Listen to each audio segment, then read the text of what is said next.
Hello, I'm Scott Thompson, and welcome to After 10. The foreign ministers of Korea and Japan held bilateral talks on the sidelines of the UN General Assembly early this morning, Korea time. The meeting was watched with keen interest as relations between the two neighboring countries have soured in recent months and years. On today's After 10, we examine the results of that meeting and the future of Korea-Japan relations. The foreign ministers of Korea and Japan held bilateral talks on the sidelines of the UN General Assembly. Japan has shown a strong desire to hold Korea-Japan summit talks. But Korea has said that if Japan truly wants a summit, its current government should correct its view of history.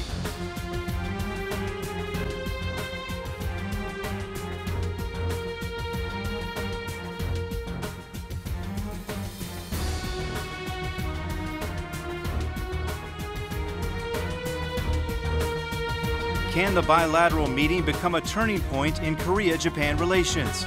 Or will the future hold more of the same? Mr. Che, thank you very much for being on the show. Okay, thank you for inviting me here. Let's begin with the meeting of Japanese Foreign Minister Fumio Kishida and Korean Foreign Minister Yoon Byung-se. What is your assessment of those talks? Briefly speaking, we find that we confirmed their stubborn positions, which we expected even before the meeting. Unfortunately, it is confirmed that we know that the major purpose of the meeting would be to assess the possibility of the summit meeting. We knew that it wouldn't be easy to get the gap narrow, but, well, if I said that anyway, the meeting confirmed the difficulties, but we already had a meeting in July, and then the more meeting would be better for mutual relationships. The meeting is better than none. Yeah. Do you think the Korean government's position on these matters was effectively delivered in these bilateral talks? Well, reportedly, the Foreign Minister Yoon Byung-se's comment was pretty much the same with the one delivered in the Brunei meeting, which held in July. The Japanese side didn't mention anything about his demand. He demanded that Japanese side show us a kind of brave leadership, which can be able to come to terms with the past. We believe that Japan has lots of burdens from its own history since 1945, but Japan's side reportedly didn't make any response to that. It means that, well, Japan is not willing to meet our expectations. And then our side also is demanding the same response from the Japan. So when they checked with the possibility for the summit meeting, they would think that, oh, still we are not ready for that. So you do see some signs then that there is momentum from both sides to try and sort of at least start a discussion process to resolving some of these issues? Well, yeah, it's been already more than 1 month that the two countries had a very cold situation. So many citizens in both countries maybe feel kind of a fatigue, because we are neighboring countries. We have lots of things to trade each other. We have lots of exchange occasions, but the problem is that if it gets getting longer, it'll be more difficult to come back to the past. We were very glad when the Korean dramas and Korean wave was popular in Japan. We expected that the mutual relations will be improved. If we think about our expectations in the past, the current situation is much way out of our expectations we had 1 year ago. So all the citizens in both countries are demanding the recovery of the mutual relationships. Japanese Prime Minister Shinzo Abe gave a speech at the UN meeting there about women's rights. What do you think was his motive for giving a speech on that topic at the UN? Well, Prime Minister Abe is well known for his intransigence and denying position about the comfort women issues. Even when he was the Prime Minister in 2006, he did not accept at all even the demand from the United States, the congressmen. Even in this case, I think he wanted to say that his position about comfort women is not changed. Well, on the other hand, he delivered the message that he's going to work for the improvement of women's rights in the international communities and the women suffering under the violence. Well, we know that. If we remember the Japanese atrocities during the war period, his comments are very contradictory. But if we guess about the audiences in the UN Assembly, the leaders of the world community, some of them would have very strong opposition to the Japanese policies, but some of them would have very soft opposition. His message would be understood to the soft opposition countries as Japan is trying to improve their policies. Japan has a relatively very good impression in the international community, and they say, well, Japan is willing to solve or improve their comfort women's questions. But for the countries which has a strong opposition, they would know that, well, the Abe is trying to cover up his previous intransigent positions and the past atrocities of Japan. And then many people that's kind of hypocrisy. He wants to buy the international support with money by donating to the human rights organizations. Right. So, well, his main message, his main intention should have been that his position isn't changed. If you look at the behind, as a Korean, he assumes that all the other major countries which had imperialism in the past might have that same experience in the foreign countries. Then what are you going to say to me? But accepting my speeches. So, well, for Koreans, his speech isn't that much acceptable. But we hope that the international community would understand the contradictory messages that Prime Minister Abe sent us. Another issue that many countries find to be important is Japan's seeming move to beef up its collective self-defense. Abe spoke at the Hudson Institute on the eve of his speech at the UN and basically said that Japan was moving in that direction. What's your opinion on the path Japan is taking on that front? The most important goal of the foreign policy at improving the relationship with the United States. Well, so far Japan has had a very good assessment and a very good fame in the global community as a peace country. Because of his peace constitution, Japan would be the leading peaceful countries helping the international communities. That should have been the image of Japan. Many foreign countries would have for the last 60 years. And then if you look at the white paper of the Japanese government for foreign policy, they said Japan's image as a peaceful country is one of the major goals in the international communities. But getting into the 2000s and 2010s, Japan wants to expand their defense roles. It means that when United States has suffering from the financial problems in supporting its military preparations in the whole world.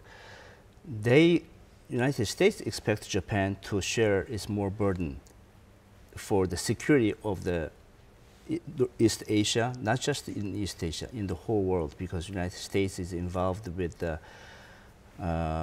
peacekeeping forces, peacekeeping operations in the whole world global communities.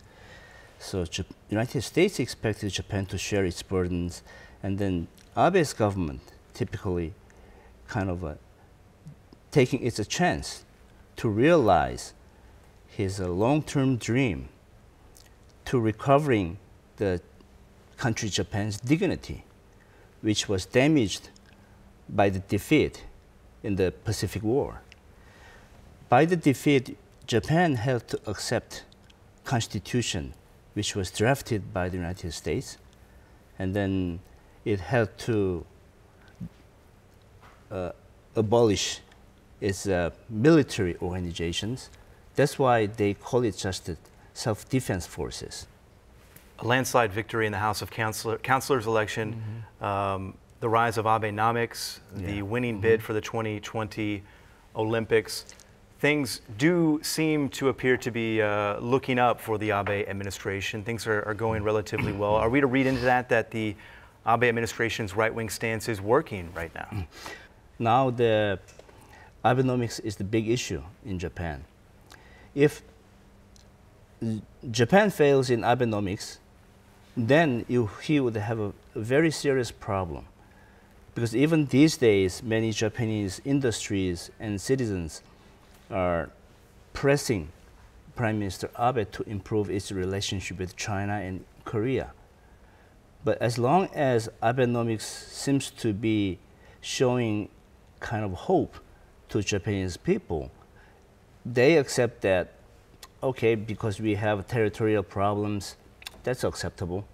But anyway, we need to recover our economy first. But if the failure of Abenomics become clear, then they would say, what about the trade with the Koreans and China, and we have a serious relationship. His mismanagement of the relationship with the neighboring countries is the source of the problem, as he is criticized in 2006. So there are pitfalls out there lurking around right now for Abe. And another issue, of course, a thorn in the side of relations between Korea and Japan is the Yasukuni Shrine. 300 lawmakers have visited in recent months this year. That's about 40% of all of the Japanese lawmakers. They don't seem to understand, or at least take into consideration, that these types of visits do inflame tensions in the region. That being said, why do they continue to keep going? It's a kind of their own tradition and their own Japanese culture based upon the Shintoism. The Yasukuni Shrine is a very symbolic place for the Shintoism. Shintoism symbolized the leadership of the emperor, and then the whole history of Japan is descended in one family of the emperors. So they think that that legacy is the major core of Japanese identity. So in that sense, you can say it's their own the culture and tradition. But the question is that the politicians should know what they did in the past. They have, as we usually say, if they remember their atrocities to its neighbors in the past, the peoples who is enshrined in the Yasukuni is the problems. They were the the figures who led the atrocities in the time. That's why many Koreans and Chinese are furious about their visit to Yasukuni Shrine. But the basic question is that the reason why Koreans and neighboring countries do not accept their visit to Yasukuni Shrine is that even though they know that we don't like it, we have difficulty in accepting it, they ignore it. Koreans and Japanese were the major victims in the past war.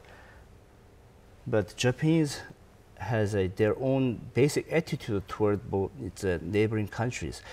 Well, we usually say that Fukuzawa Yukichi, who is the figure on the Japan's the most expensive bill, 10,000 yen bill. He's a figure there. He was called as a father of Japan's modernization, and he was the founder of Keio University. But 1890s, he published a column, and then he said that goodbye Asia. That theme is a very famous, the basic attitude of Japan's modernization. So goodbye Asia means that in that article he said, we should keep distance with the bad friends, poor and bad friends of Korea and China. We should go into the Europe, and then we should deal with those advanced countries. And then, since then, we believe that kind of attitude still keep going. Perhaps then could be some incentive in the future for one or both of the leaders to get to a better place if economic ties, of course, take a wrong turn. President Park Geun-hye has said, though, that she will not hold summit talks with Prime Minister Abe unless the administration there in Japan shows a more sincere attitude about its past wrongdoings. Do you think that this hardline stance that the Park administration is taking is the right one to take? If it keep going, the chilled period getting longer, it can be a serious damage for both of Japan and Korean national interest. But in the sense that, as we know that President Park Geun-hye is famous for his emphasis of principles. In that sense, he showed a very clear message, his principle about history problems. And then it's been it's getting close to 1 year. And then, well, I think that the one point that we earned from the policy toward Japan so far was that we could send clear our positions and our interpretation of history to Japan. They would know what we want.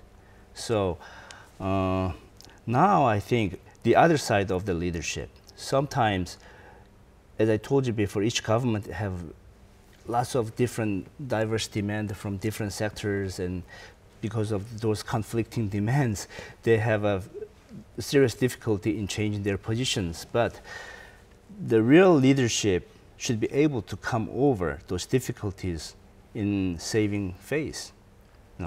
If it is good for the national interest, we have to be able to come over those difficulties in changing our positions. That would be the other side of the leadership. So we have to think about exit from this chilled relationship.